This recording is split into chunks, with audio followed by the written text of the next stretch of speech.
లేకపోతే ఫేక్ పట్టాల కేసు కానీ ఇట్లా ఎన్ని చూసినా పోనీ మీ ప్రభుత్వ హయాంలో నేను పార్టీ మారిన రోజున చాలామంది వైసీపీ శ్రేణులు పార్టీ మారింది.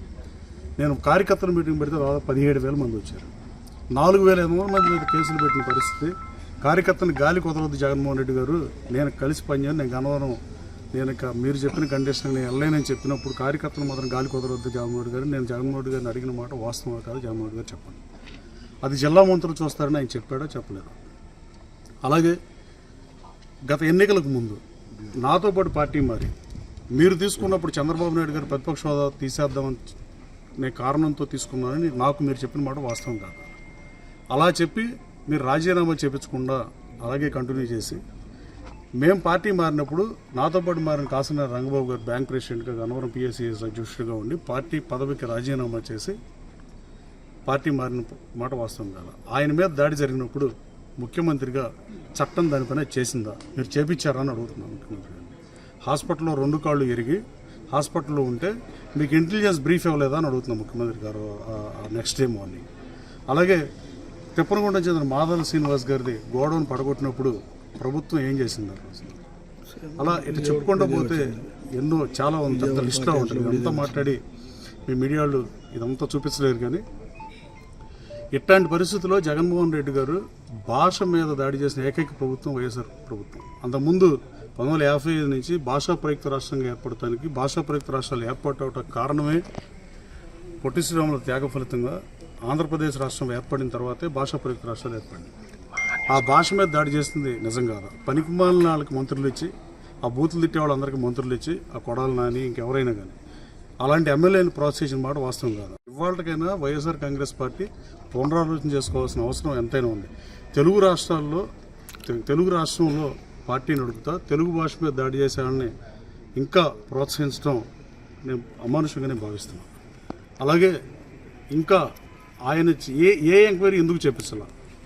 బ్రహ్మలింగయ్య చెరువు మీద ఎంక్వైరీ చేస్తానని ఆనాడు ప్రతిపక్ష నాయకుడిగా ఉన్న జగన్మోహన్ రెడ్డి గారు ముఖ్యమంత్రి అయినాక ఎందుకు మాట మార్చారని అడుగుతున్నాను. నేను జగన్మోహన్ రెడ్డి గారిని ఆయన పార్టీలో పనిచేసినప్పుడు కానీ తర్వాత కానీ ఇంకా ఇంకో విషయం చెప్పదలుచుకున్నా, సాక్షాత్తు జగన్మోహన్ రెడ్డి గారిని దూషించలేదా అని అడుగుతున్నాను. ఆ రోజు శాసనసభ్యుడిగా ఉన్నప్పుడు మిమ్మల్ని తిట్టిందే మీరు మర్చిపోయి మీ సతీమణి గురించి కూడా వ్యాఖ్యానించి తిహార్ జైలు ఆ జైలుకి వెళ్ళకుండా చూసుకోవాలని ఇట్లాంటి మాటలు మాట్లాడి అవన్నీ మర్చిపోయారా జగన్మోహన్ గారిని అడుగుతున్నాం.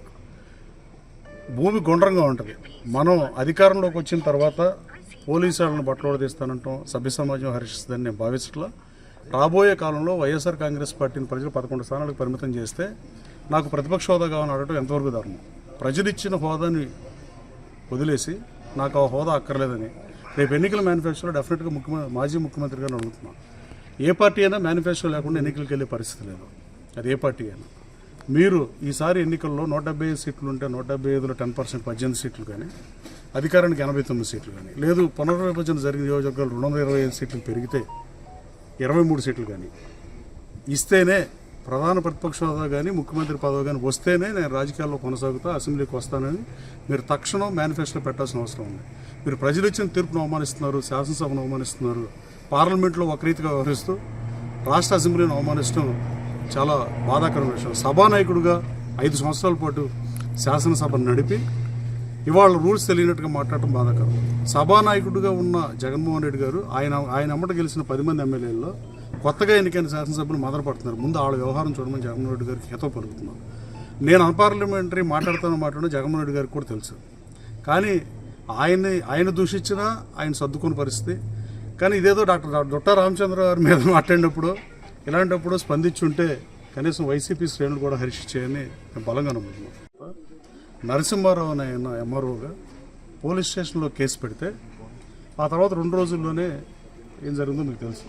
అక్టోబర్ 2019 పార్టీ మారిన తర్వాత ఫేక్ పట్టాల కేసులో ఛార్జ్షీట్లో తీసేసిన పరిస్థితి.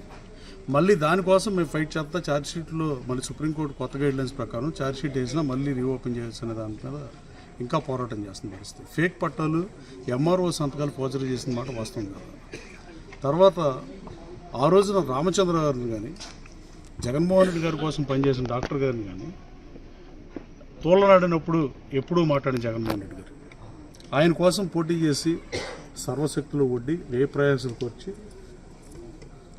నా మనుషుల్ని తిట్టినప్పుడు మాత్రం కామ్గా ఉండి ఇవాళ ఇట్లా మాట్లాడటం బాధాకరం కాదని నేను అడుగుతున్నాను. అలాగే